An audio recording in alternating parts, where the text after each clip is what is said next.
세상이 지금 요동치고 있습니다. 요즘 뉴스를 보면 이 세상이 앞으로 어떻게 돌아갈까 참 한 치 앞도 내다볼 수 없는 그런 상황이에요.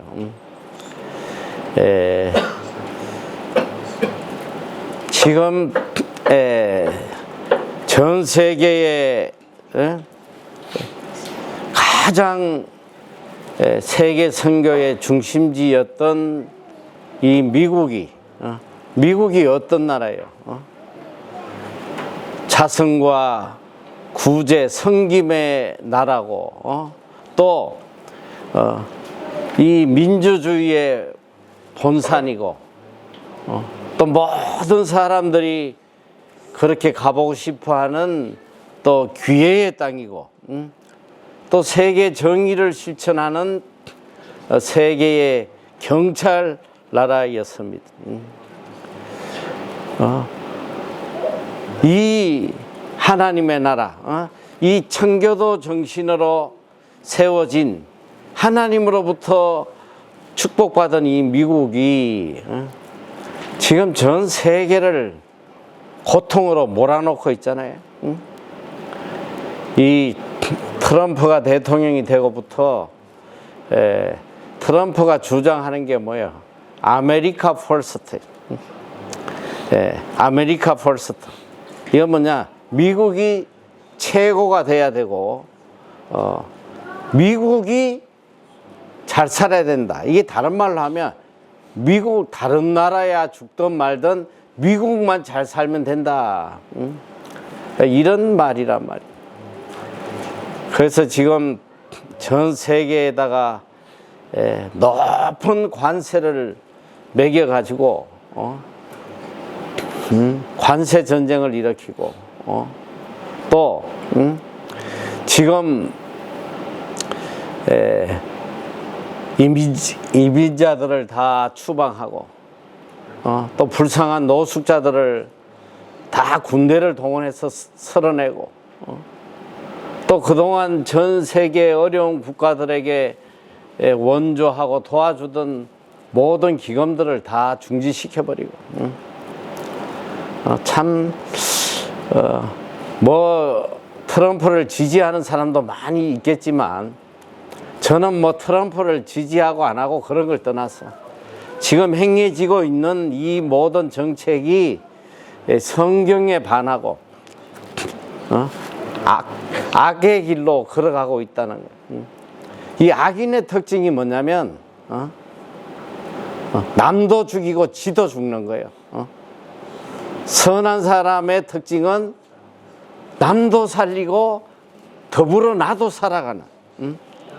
그러니까 지금 이 미국이 지 혼자 잘 먹고 잘 살겠다고 지금 난리를 치는데 결국은 모든 나라들에게 고통을 주고 그 고통이 결국은 미국으로 돌아오는 거예요. 미국 국민들도 지금 다 죽게 생겼단 말이에요. 제가 사실 이런 정치적 이야기 하기가 굉장히 조심스러운 게 이 트럼프를 지지하는 다수의 세력이 미국의 기독교인들이에요. 기독교인들이 다 트럼프를 지지했단 말이에요. 참 트럼프를 구약 성경의 고레스 왕이라고 이스라엘 민족을 구원해 줄 고레스 왕이라고 이렇게 칭송하는 사람도 있고 하는데 우리가 어쨌든 잘 살펴야 돼요. 모든 사람이 더불어 행복하면 그게 잘하는 정치거든. 나 잘 먹고 살겠다고 남들을 고통으로 몰아넣는 이 한 치 앞도 내다볼 수 없는 거예요. 오늘 아침에도 나오면서 뉴스를 잠깐 보니까 이 트럼프가 어제 이 약속했던 걸 오늘 또 뒤집어요. 그러니까 지금 어떻게 해야 될지 모르는 거예요. 그리고 이런 정책이 한 번씩 바뀔 때마다 수십만 수백만이 삶이 무너진다는 거. 하루아침에 일평생 만들어놨던 사업들이 다 망해버리는. 지금 미국에 이렇게 뭐 관세를 때리고 하니까, 미국이 중국에다가 관세를 때리고 하니까 오늘 잠깐 보니까 중국에서 미국의 대두 큰 콩 말이지, 이 콩 수확의 54%인가를 중국이 수입하는 거예요. 그런데 중국이 완전히 끊어버렸어. 수입을 하지 않고 아르헨티나에서 저렴하게 수입을 하니까, 또 이 트럼프가 아르헨티나 대통령을 백악관에다가 불러놓고는 막 물량 공세로 뭐 지원을 해주고 하면서 또 한마디 하는 거야. 만약에 중국하고 거래하면 가만 안 둔다고 말이지. 협박을 하고. 지금 이게 전 세계가 지금 한 치 앞도 내다볼 수 없는, 우리가 그렇게 신뢰하고 믿었던 자유민주주의의 표상이었던 미국이 이런 악을 행하고 있단 말이야. 그리고 또 트럼프가 이 우크라이나 전쟁을 어떻게든 멈춰보려고 뭐 하다가 러시아가 말을 안 들으니까 그 미국의 그 토마호크 미사일인가 뭐 그걸 우크라이나에게 주겠다고 약속을 한 거예요. 그걸 주면 모스크바를 바로 때릴 수 있으니까 주겠다고 다 이제 약속을 해놓고, 어젠가 아마 그 최종 이제 뭐 결정을 한다고 젤렌스키를 미국에 오게 한 거예요. 그거 왔는데 그 전날 또 푸틴하고 전화해가지고 또 못 준다고 지금 또 말을 바꾸는 거예요. 참 이게 애들 장난도 아니고 말이지. 오늘 이야기했던 걸 아무 일 없었던 듯이 내일 또 바꿔버리고, 그 말 한마디에 죽어가는 사람이 얼마나 많은지 몰라. 오늘 이 돌아가는 세상을 보면 이 한 군데도 우리가 소망을 둘 수 있는 곳이 없단 말이야. 오늘 좋아 보였던 것이 내일 되면 쓰레기가 돼버리고, 오늘 성공했다고 난리치던 사람이 하루아침에 망해버리고, 이 세상 어디에 우리가 소망을 두고 누구 말을 신뢰하고 무슨 세상에 목적을 두고 살아갈 수 있겠냐 말이야. 오늘 이 돌아가는 세상의 이 상황을 보면서 우리가 깊이 깨달아야 돼요. 우리가 마음 둘 곳은 이 세상에 아무 데도 없다는 거예요. 오직 우리의 소망은 하나님 한 분에게 있는 거예요. 어떤 상황 속에서도 흔들리지 아니하고 우리를 견고하게 붙잡아 주시는 분은 여호와 하나님 한 분밖에 없어요. 그래서 언제나 우리의 마음은 하나님 한 분에게 고정이 되어 있어야 된단 말이에요. 오늘 이 시편 48편은 이 요동하는 세상 속에서 우리가 의지할 분은, 흔들리지 않는 우리를 경고해 주시는 분은 여호와 하나님밖에 없음을 우리에게 들려주고 있습니다.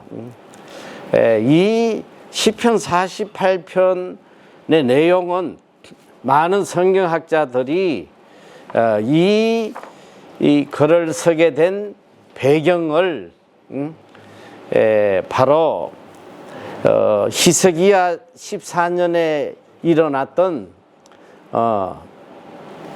그 아수르의 침공, 아수르 왕 사네립이 이 예루살렘 성전을 에워싸고 그때 모든 사람들이 다 굶어 죽을 수밖에 없는 상황이에요.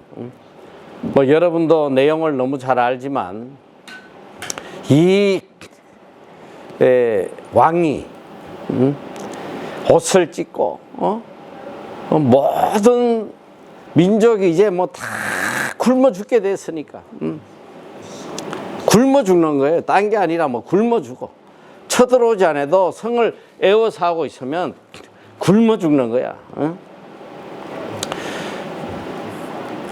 이런 절박한 상황. 사실 이 예루살렘 성은 굉장히 높이 견고하게 잘 지어져서 누구도 참 쳐들어오기가 어려운 그런 요새지만 상식적으로 아무리 뭐 아름답고 높고 견고하게 지어도 그 성을 그냥 휘감아 버리면 어디 가서 양식을 구하고 어떻게 살아가겠어?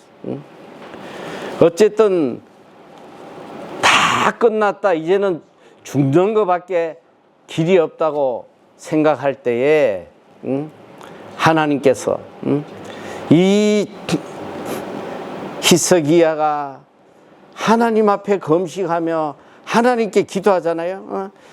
이 열왕기하 19장 14절 이하의 그 기도 내용이 나오는데 19절을 보면 한 절만 보면 이렇게 기도하는 거야.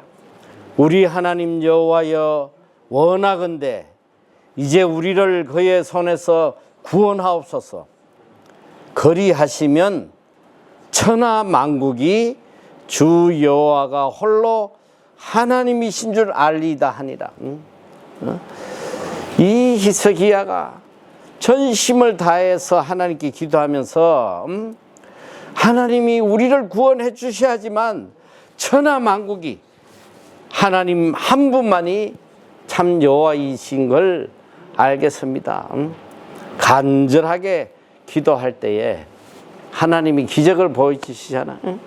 그 다음날 아침에 하나님이 천사들을 보내서 그냥 18만 5천 명을 하룻밤에 다 죽여서 승리하게 하신다. 오늘 이 위대하신 하나님의 역사를 찬양한 것이 바로 시편 48편의 말씀이에요. 그러니까 이 말씀은 하나님의 위대하심을 찬양하며 시작을 해요. 1절에 보면 여호와는 위대하시니 우리 하나님의 성 거룩한 성 산에서 극진히 찬양 받으시리로다. 터가 높고 아름다워 온 세계가 즐거워하며 큰 왕의 성 곧 북방에 있는 시온산이 그러하도다.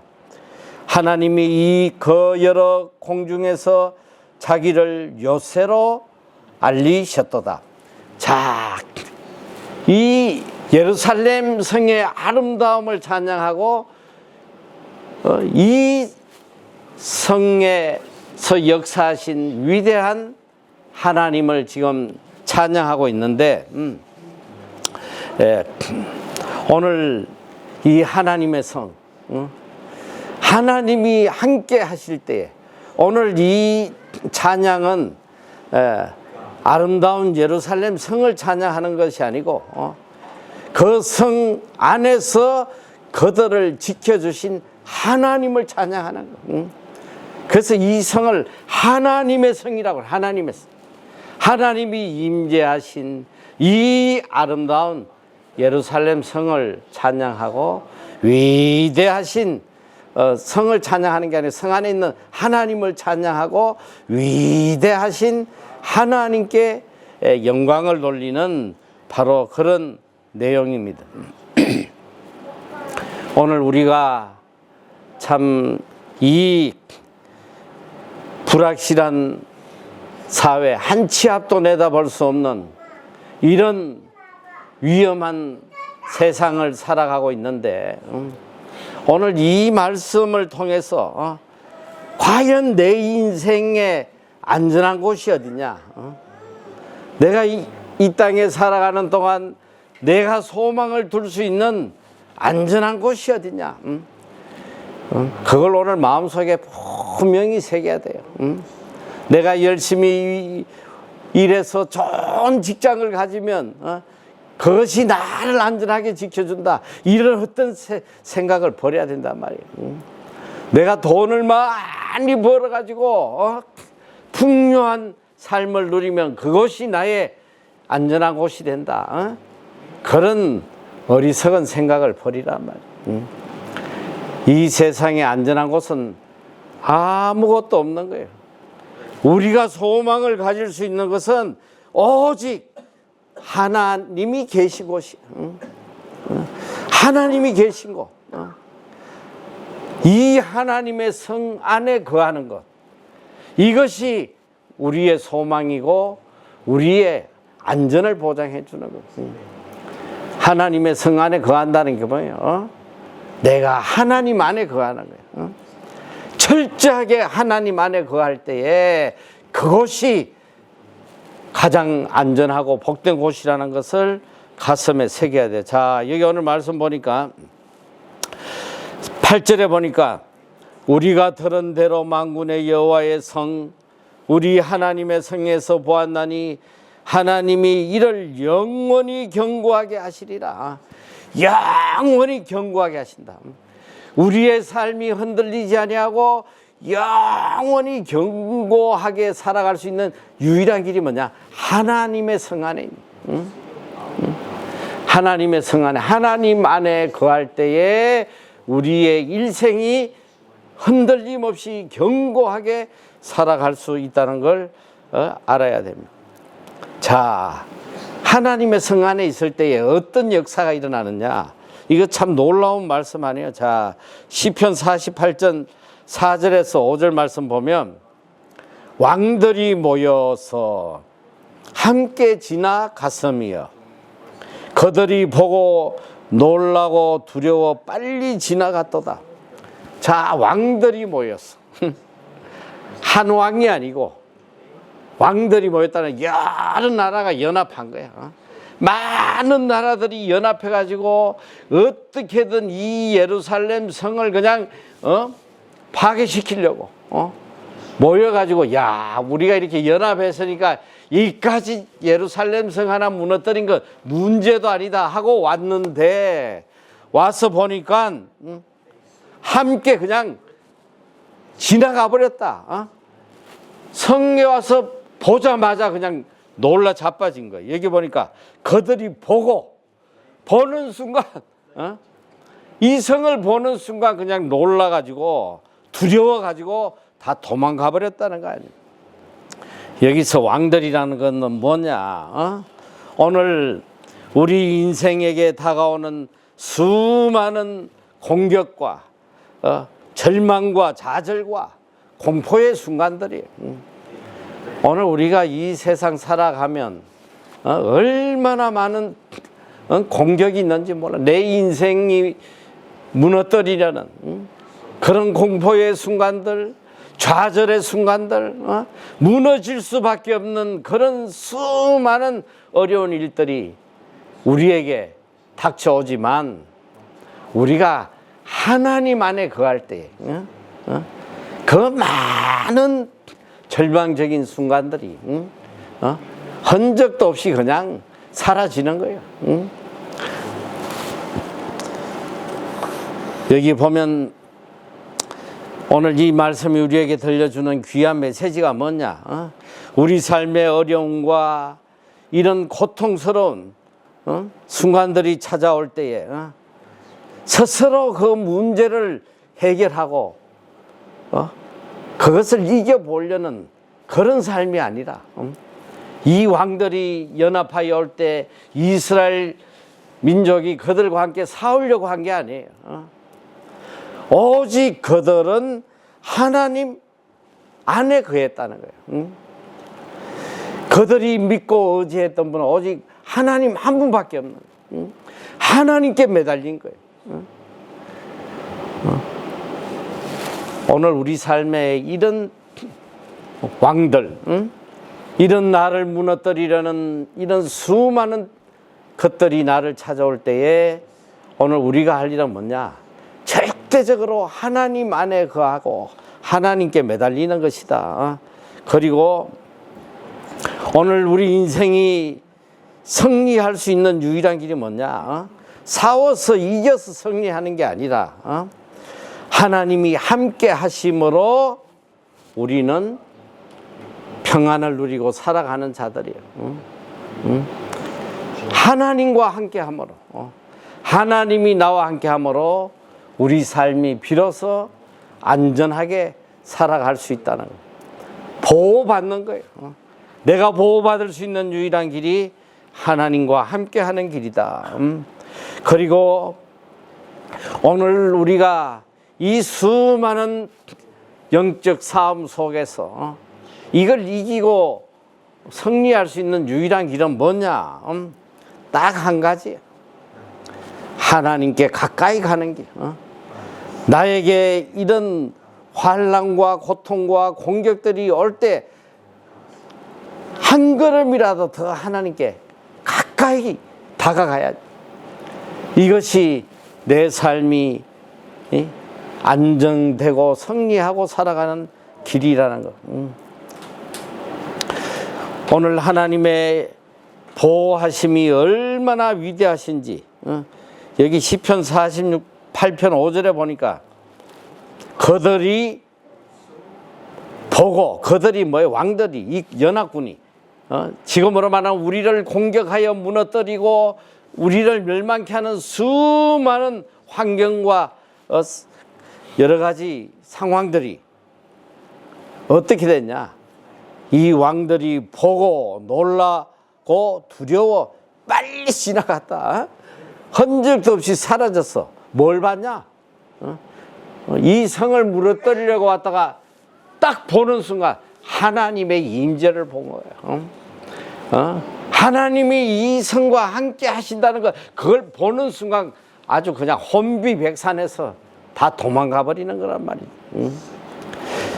그런데 그들이 도망갈 때에 그들의 모습을 성경은 이렇게 표현을 하고 있어요.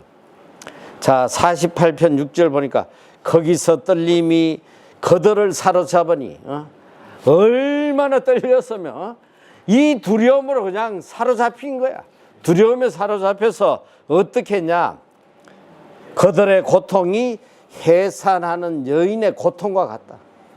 얼마나 고통스러운, 하나님의 임재를 보는 순간 그냥 그들이 두려움과 고통에 사로잡혔어요.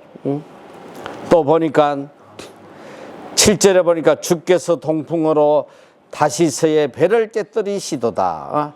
자, 이 대적하는 자들에게 나타난 하나님의 두 가지 역사는 그들에게 두 가지로 나타나고, 첫째는 바로 해산하는 고통 같은 이런 두려움으로 나타나고, 둘째는 보니까 동풍으로 깨지는 다시스의 배와 같다. 이건 뭐냐면 이 어마어마한 배를 그냥 다 때려 부수는 파괴적인 어마어마한 태풍을 이야기하는 거예요. 위력을 이야기하는 거예요. 다시 풀어서 이야기하면 이 첫 번째는 그 공포의 극심함, 하나님을 대적하고 우리를 대적하는 자들이 느끼는 이 극심한 공포를 이야기하고, 또 하나는 전능하신 하나님의 능력이 이 하나님의 능력 앞에 다 무너질 수밖에 없는 무력한 적들의 모습을 이야기하는 거예요. 그러니까 이걸 쉽게 정리를 하면요, 우리가 하나님 안에 거하고 하나님의 보호 속에 살아갈 때에 우리의 삶 속에 우리를 무너뜨리려고 하는 수많은 고통의 일, 공포의 일, 좌절의 일들이 한순간에 하나님의 능력으로 다 사라져 버릴 수밖에 없다는 걸 이야기하고 있습니다. 하나님의 놀라운 역사, 오늘 하나님은 두 가지로 우리에게 이야기를 하고 있습니다. 자, 8절에 보니까 우리가 들은 대로 만군의 여호와의 성, 우리 하나님의 성에서 보았나니 하나님이 이를 영원히 견고하게 하시리라. 자, 하나님은 이 예루살렘 성을 견고하게 지키셨던 것처럼 하나님은 우리 인생의 삶을 견고하게 지켜주시는데, 여기는 첫째는 보니까 우리가 들은 대로 만군의 여호와의 성, 우리 하나님의 성에서 보았나니. 자, 하나님의 역사는 이렇게 이어지는. 첫째는 보니까 하나님으로부터 들은 약속이 반드시 우리 삶에 나타난다는 거예요. 자, 오늘 우리가 신앙생활 할 때에 첫 번째 단계가 뭐예요? 하나님의 말씀을 듣는 거예요. 자, 성경에서 지난 6천여 년 동안 이어온 하나님의 이 말씀들, 하나님의 역사들, 이걸 말씀을 통해서 우리가 들어서 알고 있어. 하나님은 이런 위대하신 분이고, 하나님 안에 거하는 자들에게는 하나님이 이렇게 역사하시고 기적을 보여주시고, 지금 다 알고 있잖아. 들어서 너무나 잘 알고 있어. 그런데 이 성경은 들은 것으로 끝나는 것이 아니라 내가 지금까지 들어왔던 이 놀라운 하나님의 역사가 내 삶에 그대로 보여진다는 거예요. 그대로 보여지는 거예요. 우리 하나님의 성에서 보았나니. 이 예루살렘 성 안에 갇혀있는 이스라엘 민족이 죽음을 눈앞에 두고 시시각각 조여오는, 이제 도저히 살 길이 없었지만 이미 그들은 조상 대대로 들어온 하나님은 우리를 애굽에서 건져내시고 홍해를 가르시고 10가지 재앙을 보여주시고 수많은 기적의 역사를 듣고 알고 있는데, 그 하나님의 위대한 능력이 이제 눈으로 그들이 직접 보게 되었다는 거예요. 직접 눈으로 보게 된 거예요. 그리고 하나님이 말씀하신 대로 우리를 영원히 경고해 주신다. 여러분, 이게 믿음이란 말이에요. 듣고 그걸로 끝나면 아무것도 아니에요. 내가 이제껏 들었던 하나님의 위대한 말씀이 내 삶의 기적으로 반드시 나타나요. 매일매일 보면서 하나님을 찬양하는 그 삶을 살아야 된다는.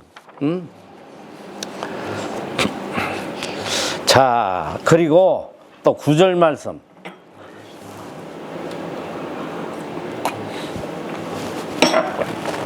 하는 이 9절 말씀 다 같이 한번 읽어볼게요. 시작. 하나님이여, 우리가 주의 정 가운데서 주의 인자하심을 생각하였나이다.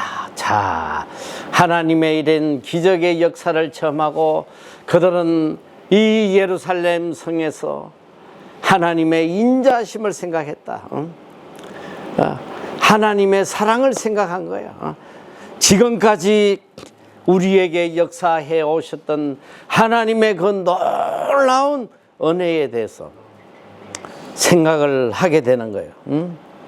하나님께서 지금까지 베풀어 주신 그 사랑을 생각해 보니까 지나온 모든 것들이 다 하나님의 크신 은혜였다는 것을 깨닫고 감사하게 되는 거예요. 조금만 생각하면, 조금만 하나님의 인자함을 생각해 보면 내 삶 전체가 하나님의 보호 속에, 은혜 속에, 사랑 속에 있었다는 것을 고백하지 않을 수가 없단 말이에요. 제가 그저께 우연히 인터넷에서 글을 보다가 이어령 박사 분이 쓴 글을 잠시 보게 됐어요. 여러분, 이어령 박사를 모르는 사람 없잖아요. 이분이 얼마 전에 돌아가셨지만 이분은 한국의 지성을 대표하는 분이에요. 이화여대 교수였고, 또 이분은 문화체육부 장관도 하시고, 그리고 이분이 쓴 책들은 수많은 사람들에게 감동을 줬습니다. 그러니까 한국 지성의 대표였는데, 이분이 일평생 무신론자였습니다. 이분은 자기 인생을 철학적으로 살아온 사람이에요. 자기가 깨닫고 이해되는 것만 믿었던 사람. 평생을 무신론자로 살았는데, 근데 이분에게 딸이 하나 있어요. 뭐 여러분도 잘 알 거야. 이미나 목사라고. 참 이 딸도 수재예요. 미국에 가서 박사학위를 받고 미국 LA에서 부장 검사 생활을 했어. 부장 검사 생활을 했는데 이분이 많은 인간적인 고통을 당해요. 알다시피 김한길, 첫 남편이 김한길이야, 국회의원. 이분하고 뭐 몇 년 살지 못하고 이혼을 했는데 거기서 낳은 첫 아들이 26살 되었을 때에 갑자기 불치의 병으로 죽게 돼요. 그리고 미국에서 재혼을 해서 또 애를 낳는데 그 애가 또 이 뇌병변을 앓는 장애아가 또 나오고, 그리고 또 둘째 남편도 어느 날 갑자기 암으로 죽고, 그때 이분이 이제 인생에 참 무상함을 느끼고 하나님께 신학을 해가지고 목사가 돼. 목사가 돼가지고 참 나름대로 어려운 청소년들을 위해서 헌신하고 많이 애를 썼는데 이분 자신도 53세에 위암으로 죽게 됩니다. 딸이 병상에서 죽어가는 모습을 아버지가 보면서 충격을 받은, 이 딸이 그렇게 고통스럽게 죽어가는데도 그 얼굴에 그 평안함, 그 기쁨, 그리고 감사가 끝없이 쏟아져 나오는데 자기가 평생 그렇게 쌓아온 학문적인 그런 지식으로는 자기 딸의 모습을 도저히 이해할 수가 없습니다. 분명히 신이 계시다는 걸 깨닫고 이분이 하나님을 믿게 돼요. 하나님을 믿게 되면서 이제 이분도 이 암으로 세상을 떠나게 되는데 말년에 죽음 직전에 이분이 참 귀한 말을 남기고 갔더라고요. 지성으로는 풀 수 없는 문제가 있었다. 그것은 바로 죽음이었다. 죽음 앞에서 나는 비로소 영성의 세계로 들어갔다. 그에게 죽음은 공포가 아니라 마지막 선물이 되었습니다. 이제 내게 남은 시간은 하나님이 주신 선물이다. 나는 모든 것을 내가 이룬 줄 알았다. 하지만 돌이켜보니 내 생애의 모든 것은 받은 것이었다. 내 생명도 내 재능도 내 가족도 내 것인 줄 알았으나 받은 모든 것이 하나님의 선물이었다. 젊을 때에는 인생을 성과로 봤지만 이제 모든 것이 선물이다. 내가 만든 것이 아니라 오직 하나님께 받은 것이다. 그래서 감사할 수밖에 없다. 그는 마지막까지 감사를 입에 달고 살았고 그의 마지막 말을 전한 사람들은 그는 죽음을 하나님께 드리는 감사의 예배처럼 맞이했다. 이렇게 정언을 했습니다. 여러분, 뒤돌아보면, 생각해보면 모든 것이 다 하나님의 은혜요, 하나님의 선물이었다는 거, 이걸 깨달아야 된단 말이에요. 하나님이 나의 보호자였었고 하나님이 나의 피난처였었고 하나님이 나를 지켜주신 분이었다는 거. 이걸 깨닫지 않을 수가 없어요. 이걸 깨닫고 나니까 어떻게 되느냐? 10절에 보니까 하나님이여 주의 이름과 같이 찬송도 땅끝까지 미쳤으며 주여 주의 오른손에는 정의가 충만하였나이다. 오늘 이 은혜를 깨닫고 나면 우리가 할 일은 딱 두 가지야. 하나는 그 크신 은혜에 대한 찬양이에요. 하나님의 이름을 찬양하는 거예요. 땅끝까지. 하나님의 이름을 찬양하지 않을 수 없단 말이에요. 하나님의 그 정의, 하나님의 공의, 이걸 찬양하지 않을 수가 없어요. 또 둘째는 보니까 하나님의 역사를 만방에 전하는 거예요. 자, 시편 12절 보니까 48장 12절 너희는 시온을 돌면서 그곳을 둘러보고 그 망대들을 세어봐라. 그의 성벽을 자세히 보고 그의 궁전을 살펴서 구대에 전하라. 이 하나님의 은혜를 생각하면 이 하나님의 위대함을 자손 대대로 전가하지 않을 수 없는 거예요. 이 은혜를 깨달은 자는 일평생 그 위대하신 하나님을 찬양하고 하나님의 위대하심을 후세에 전가하고, 여기 보니까 망대를 세워보라는 거예요. 망대가 뭐냐? 망대의 숫자는 성의 힘과 군사력을 뜻하는 거예요. 자, 성이 지어지면 성을 지탱하는 망대가 있잖아요. 그러니까 적군이 쳐들어오면 제일 먼저 파괴시키는 게 망대예요. 망대를 다 파괴시켜버려야지. 그런데 성을 공격할 때 이 망대가 얼마나 전쟁에서 무너졌느냐에 따라서 그 피해를 가늠할 수 있는데, 오늘 이 예루살렘 성은 망대 하나도 다친 곳이 없더라 이 소리. 이 하나님이 얼마나 위대하시는지. 수많은 군대들이 쳐들어왔으나 이 망대 하나 상한 데가 없다. 이 위대하신 하나님을 후대에 증거하라는 거예요. 오늘 우리가 할 일이 뭐냐?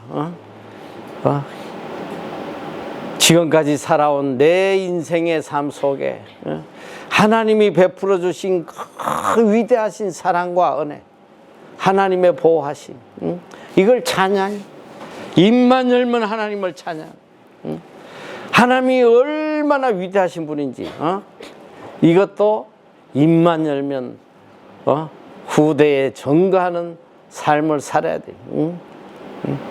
하나님의 이 위대하심. 어제 저녁에 우리가 저녁 예배를, 가정 예배를 드리고 내가 항상 우리 손녀 둘에게 물어보거든. 그날 성경 우리가 읽은 것 중에 어떤 게 마음에 와닿냐 이제 하는데, 거기에 한 구절에 여호와의 기이한 일을 하는 기이한 일이 나왔어. 이게 무슨 뜻인지 아냐 그랬더니 우리 사랑이가 기적이라고, 하나님의 기적을 이야기하는 거라고 그래. 아유, 그래서 너희는 하나님이 우리에게, 우리 가정에 베푸신 기적이 뭐라고 생각하냐 물었더니 나는 내 심 속으로, 야, 하나님이 빌딩을 주셨잖아요. 하나님이 쇼핑몰도 주셨잖아요. 뭐 이런 걸 이야기할 줄 알았는데, 아유, 우리 사랑이가 이런 이야기. 우리 가족들이 다 모여서 이렇게 하나님 앞에 예배 드리는 거, 이게 기적이라는 거예요. 이야, 그거 참 생각해 보니까 정말 놀라운 거예요. 조금만 생각해 보면 그거만큼 기적이 어디 있어. 사랑하는 가족이 모여서 함께 예배 드릴 수 있는 거, 이게 얼마나 큰 기적이에요. 오늘 우리는 조금만 생각하면 내 삶 속에 하나님의 기적이 얼마나 많이 역사하고 오직 하나님의 은혜 속에 내가 살고 있다는 거, 그걸 깨달을 수 있단 말이에요. 자, 그리고 이제 이 시편 저자들은 이렇게 마지막 결론을 내립니다. 자, 14절 마지막 다 같이 한번 14절 한번 읽어볼게요. 자, 시작. 이 하나님은 영원히 우리 하나님이시, 그가 우리를 죽을 때까지 아멘. 이 말씀 들으면 가슴이 벅차지 않아? 이 하나님, 우리를 지켜주시고, 우리에게 위대한 일을 보여주시고, 우리에게 참 평안을 주시는 이 하나님이 영원히 우리 하나님이다. 이거보다 더 감격적인 말씀이 어디냐 말이야. 이 하나님이 죽을 때까지 우리를 인도해 주신다. 이거보다 더 큰 복이 어디냐 말이야. 한 치 앞도 내다볼 수 없는 이 삶 속에서 죽을 때까지 우리를 견고하게 지켜주실 분, 이분은 하나님 한 분밖에 없어요. 이 하나님에게 우리의 모든 것을 다 갖다 바쳐야 돼. 이 하나님만을 위해서 살아야 된단 말이죠. 로마서 8장 38절 이하도 보면 이것이 우리의 고백이 돼야 돼. 내가 확신하노니 사망이나 생명이나 천사들이나 권세자들이나 현재 일이나 장래 일이나 능력이나 높음이나 깊음이나 다른 어떤 피조물이라도 우리를 우리 주 그리스도 예수 안에 있는 하나님의 사랑에서 끊을 수 없으리라. 이 믿음의 사람은 구약이든 신약이든 믿음의 사람들은 다 이런 꽃같은 고백을 하는 거야. 죽음을 넘어서서 그 어떤 상황 속에서도 우리를 향한 하나님 사랑을 끊을 수 없다는 거예요. 이 사랑을 믿고 신뢰하고 이 사랑을 받아들이고 살아가는 거, 이것이 신앙이요, 이것이 믿음이란 말이에요. 이 믿음을 갖고 살아가면 두려울 것이 없는 거야. 이 세상이 아무리 흔들리고 요동치고 한 치 앞도 내다볼 수 없고 두려움밖에 없을지라도 이 믿음을 갖고 살면 항상 입에는 찬양만이 나올 수밖에 없는 거예요. 하나님의 위대하심을 찬양할 수밖에 없는 그런 삶을 살 수밖에 없는 거예요. 이 믿음으로 언제나 승리하는 여러분이 되시기를 축원합니다.